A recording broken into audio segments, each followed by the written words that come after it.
dikasihi Tuhan, marilah bersama-sama kita mendengarkan sabda firman Tuhan. Namun sebelumnya marilah kita berdoa. Mari kita berdoa.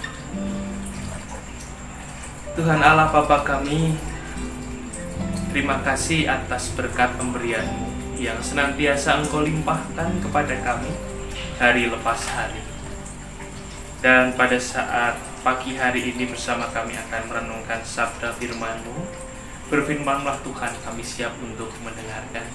Pakai hamba-Mu yang penuh dengan dosa ini sebagai sarana dalam mewartakan sabda firman-Mu pada pagi hari ini. Terima kasih Tuhan, kami minta Roh Kudus-Mu menuntun setiap kami. Dalam nama Tuhan Yesus kami berdoa. Amin. Bapak Ibu Saudara yang dikasihi Tuhan, perikop kita pada pagi hari ini diambil dari Injil Matius pasal 28 ayat yang ke-16 sampai ayat yang ke-20. Yang demikian bunyi firman Tuhan. Dan ke-11 murid itu berangkat ke Galilea, ke bukit yang telah ditunjukkan Yesus kepada mereka. Ketika melihat Dia, mereka menyembahnya. Tetapi beberapa orang ragu-ragu. Yesus mendekati mereka dan berkata, "Kepadaku telah diberikan segala kuasa di surga dan di bumi.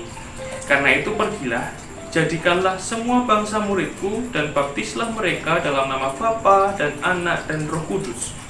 Dan ajarlah mereka melakukan segala sesuatu yang telah kuperintahkan kepadamu. Dan ketahuilah, Aku menyertai kamu senantiasa sampai akhir zaman." Demikianlah bunyi firman Tuhan, dan berbahagialah setiap kita yang mendengarkan dan melakukannya dalam kehidupan sehari-hari. Haleluya. Bapak Ibu Saudara yang dikasihi Tuhan, bagaimana kabarnya? Sudah lama sekali kita tidak berjumpa, dan sebentar lagi kita akan berjumpa. Semoga kondisi akan segera membaik dan kita bisa berkumpul kembali, saling bercerita satu sama lain, dan saling menularkan kasih, menularkan katresnan dan lain sebagainya antara satu dengan yang lainnya.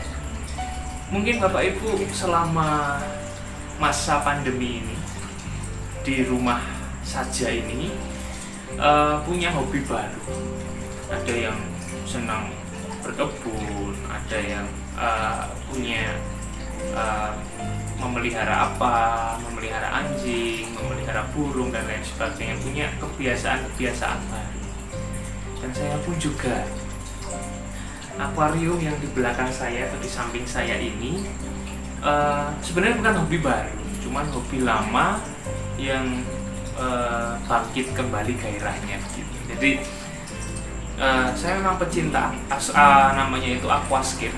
Saya pecinta aquascape, yang sebenarnya aquascape itu memadukan antara batu ranting atau membuat membuat akuarium sealami mungkin.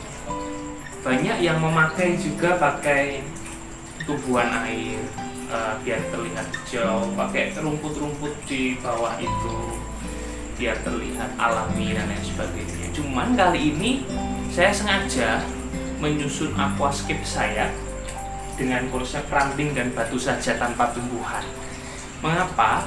Ini adalah satu refleksi saya juga terkait dengan COVID-19 ini.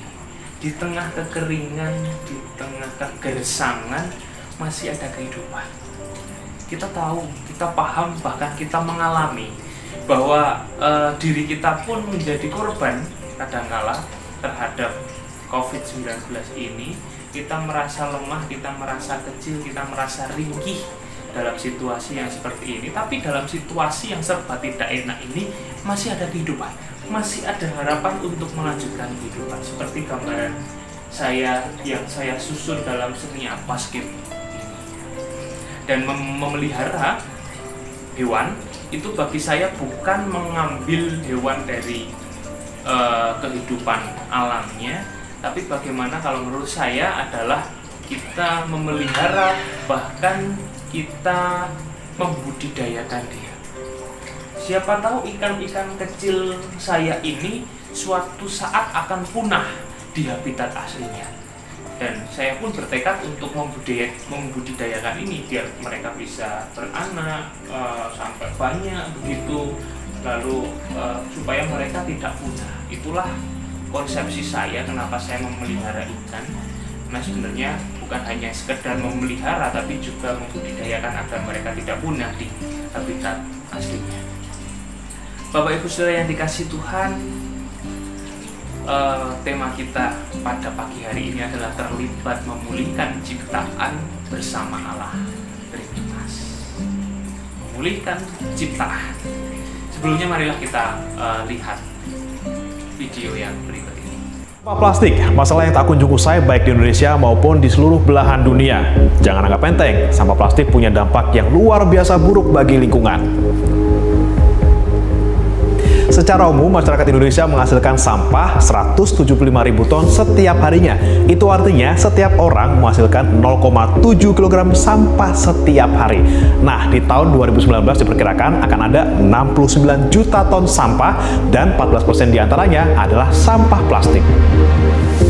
Jumlah sampah plastik kita yang sangat banyak ini ternyata sudah diakui dunia loh. Bahkan Indonesia masuk ke peringkat kedua sebagai penghasil sampah plastik ke lautan terbanyak di dunia setelah Tiongkok. Nah, total ada 187,2 juta ton sampah plastik Indonesia yang dibuang ke lautan. Sumber sampah plastik pun beragam, mulai dari toko retail sampai dengan rumah tangga. Nah, menurut data dari Aprindo, ada 100 toko retail yang menghasilkan 10,95 juta lembar kantong plastik setiap tahunnya. Jika dibentangkan, sampah plastik ini akan menutupi area seluas 65,7 hektar atau sesuai dengan 60 kali luas lapangan bola. Tidak hanya kantong plastik, botol plastik pun jadi masalah karena Indonesia masuk ke peringkat keempat sebagai penghasil sampah botol plastik terbanyak di dunia. Bahkan ini konsumsinya bisa mencapai 4,82 miliar botol. Selain sampah plastik yang bisa terlihat, ada juga sampah plastik yang tidak bisa dilihat, yaitu mikroplastik. Nah, ini dihasilkan dari sampah-sampah plastik yang terurai menjadi bagian-bagian yang lebih kecil. Dan tahukah Anda bahwa jumlah mikroplastik yang ada di lautan di dunia itu lebih banyak daripada jumlah bintang yang ada di galaksi Bima Sakti? Dampak sampah plastik bagi lingkungan sangat mengerikan. Contohnya saja, ada lebih dari setengah populasi penyu laut di dunia yang sudah menelan plastik. Akibatnya, ada 1.000 penyu laut yang mati di dunia setiap harinya karena menelan plastik.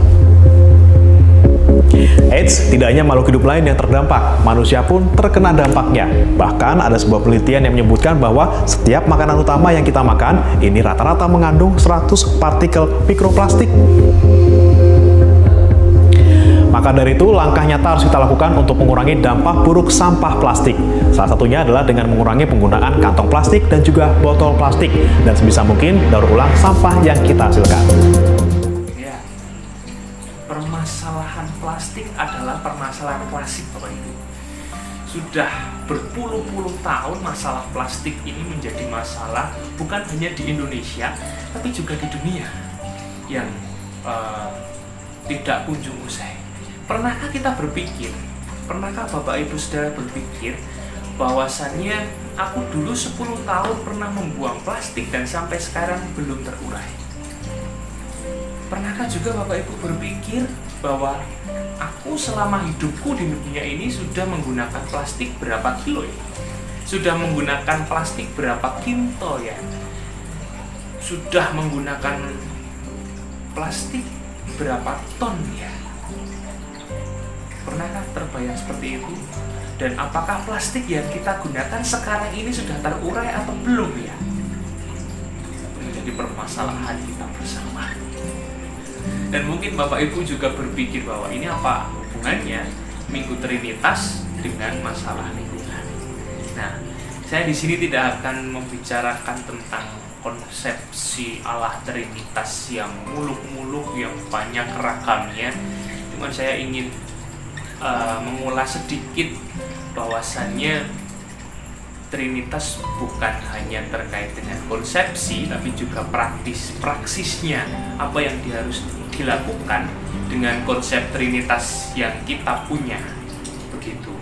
Nah, Allah Bapa, Allah Anak, atau Allah Putra, dan Roh Kudus adalah ketiganya yang esa, kekal, dan juga saling terkait berdasarkan kasih.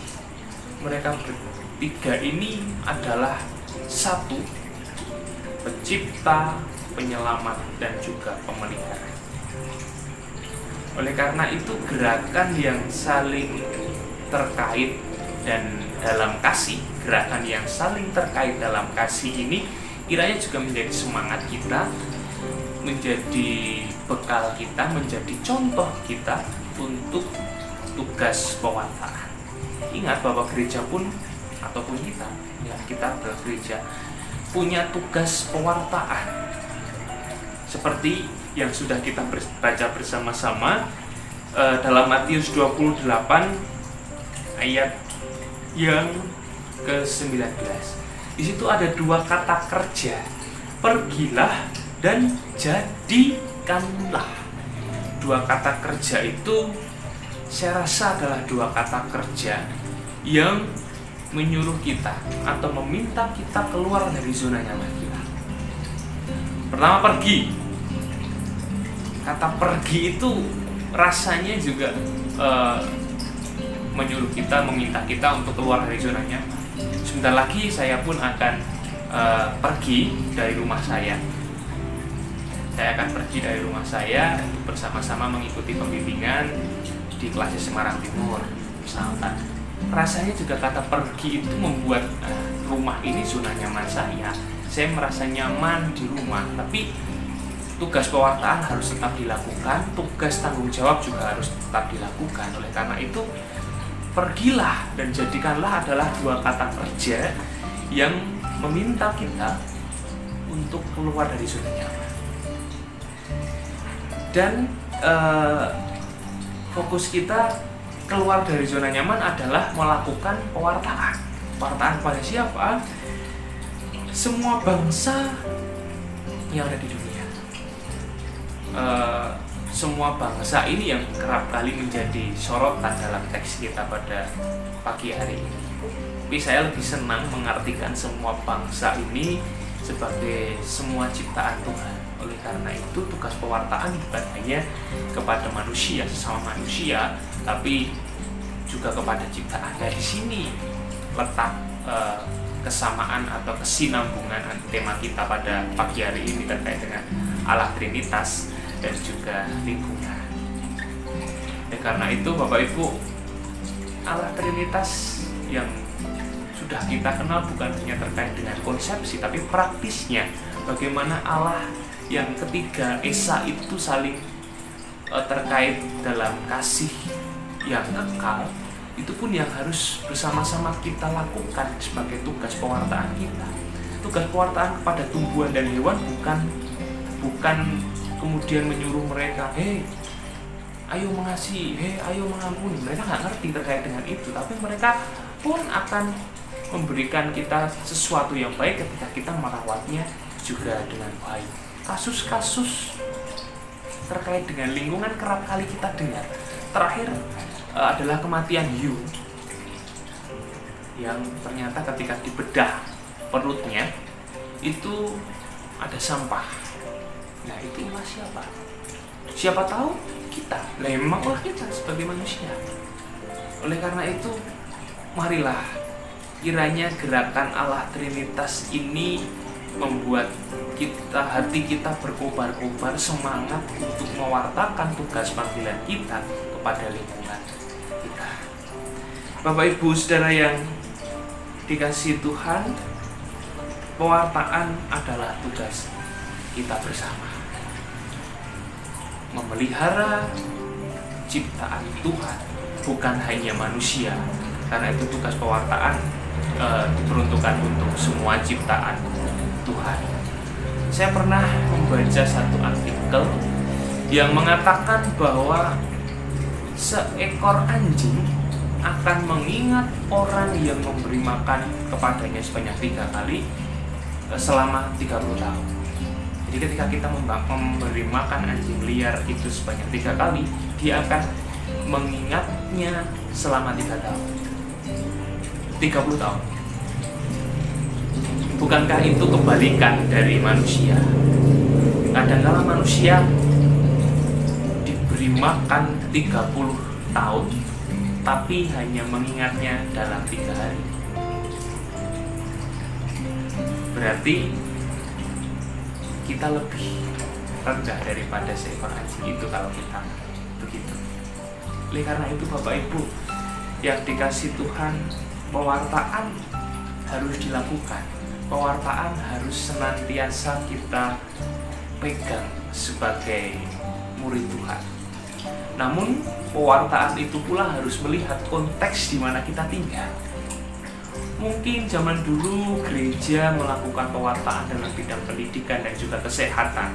Betul, memang 2 hal itu menjadi kebutuhan pada waktu itu, pendidikan dan juga kesehatan.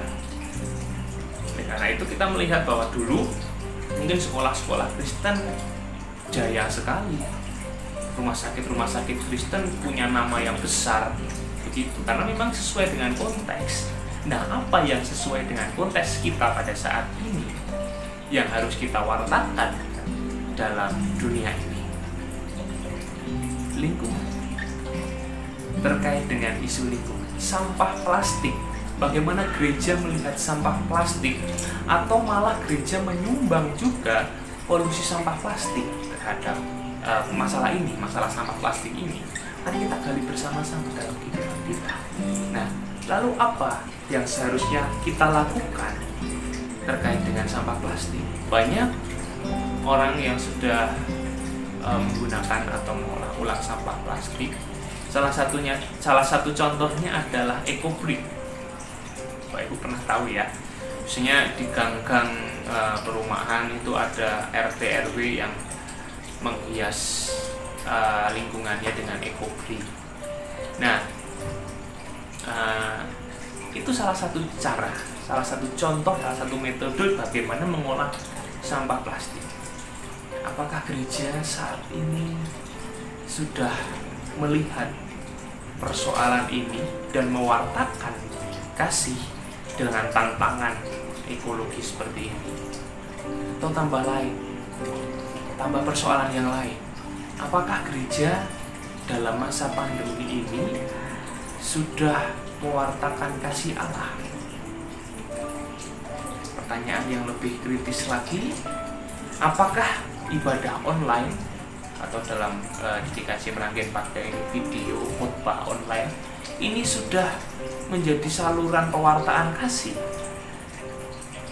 Mari kita gali lebih kritis, kita gali lebih dalam lagi terkait dengan pewartaan dalam konteks kekinian, khususnya di konteks GKJ Meranggen. Selamat mewartakan, selamat mengasihi, dan selamat memelihara seluruh ciptaan Tuhan. Amin. Mari kita bersatu.